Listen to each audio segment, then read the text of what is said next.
بسم اللہ الرحمن الرحیم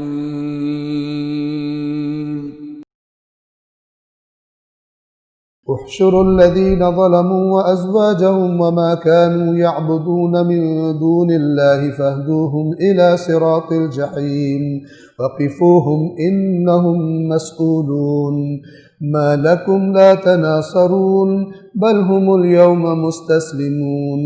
محشور کرو، گھیر لاؤ ان لوگوں کو جو ظلم کرتے تھے اور ان کے ازواج کو۔ ازواج سے مراد جوڑے، اور یا مراد وہ تمام افراد کہ جن کے دنیا میں گروپ تھے اور وہ گروپس کی شکل میں خرابیاں کیا کرتے تھے۔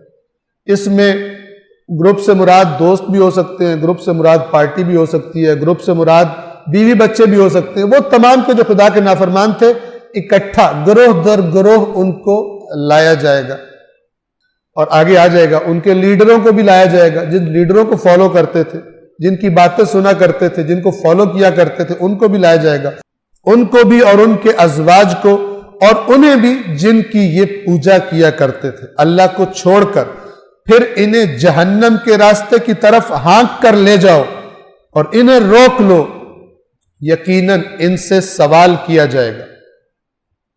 اب اس سوال کے بارے میں روایات میں اہم اہم چیزوں کے نام لیے گئے۔ ایک اہم ترین چیز ولایت اہل بیت ہے، سوال کیا جائے گا۔ اسی طرح روایات میں آیا کہ تمام افراد سے 4 چیزوں کے بارے میں پوچھا جائے گا۔ سب سے پہلے تو نے عمر کس چیز میں گزاری، اور پھر یہ کہ تو نے اپنے بدن کو کس چیز میں تھکایا، فرسودہ کہاں زیادہ زور لگایا کرتا تھا۔ پھر پوچھا جائے گا مال کہاں سے کمایا اور کہاں خرچ کیا، اور چوتھے حصے میں فرمایا گیا کہ ہماری ولایت محمد و آل محمد کے بارے میں سوال ہوگا کہ اس ولایت کی خاطر تو نے دنیا میں کیا کیا، اس ولایت کے لیے تو نے کیا زحمت کی دنیا میں۔ اور ایک سوال جس کا خود قرآن مجید آگے کہہ رہا ہے، آپ توجہ فرمائیں گے، ما لکم لا تناصرون، تمہیں کیا ہے آج تم ایک دوسرے کی ہیلپ ہی نہیں کر رہے، سپورٹ نہیں کر رہے، مدد نہیں کر رہے۔ یہ اشارہ ہے کہ دنیا میں ایک پھنستا تھا، باقی سارے پہنچ جاتے تھے۔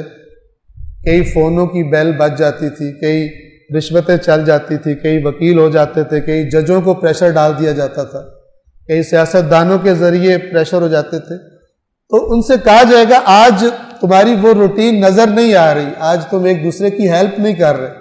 ما لکم لا تناصرون، تمہیں کیا ہو گیا آج کیوں نہیں مدد کرتے؟ دنیا میں تو بہت ایک دوسرے کی کرپشنز میں، خرابیوں میں سپورٹ کرتے۔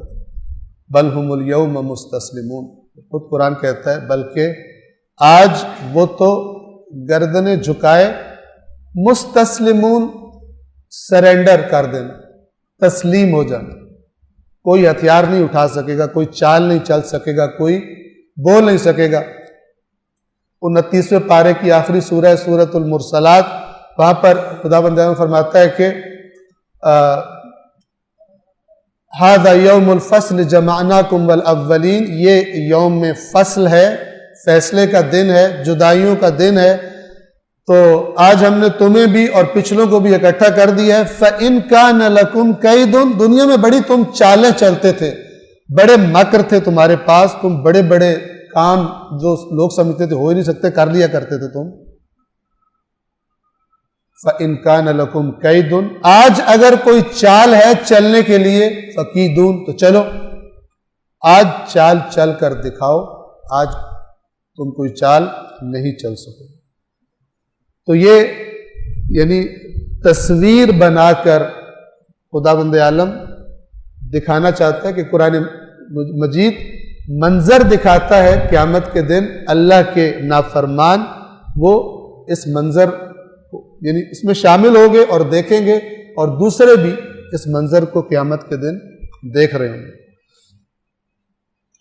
اب جب یہ سرنڈر ہو جائیں گے اور ایک دوسرے کی مدد بھی نہیں کر پائیں گے، اس کے بعد ایک اور عبرت ناک سٹیپ جس کی طرف قرآن اشارہ فرماتا ہے، وہ لوگ جو گمراہ ہوئے دنیا میں، اور وہ لوگ کہ جو ان کو گمراہ کرنے کا سبب بنے۔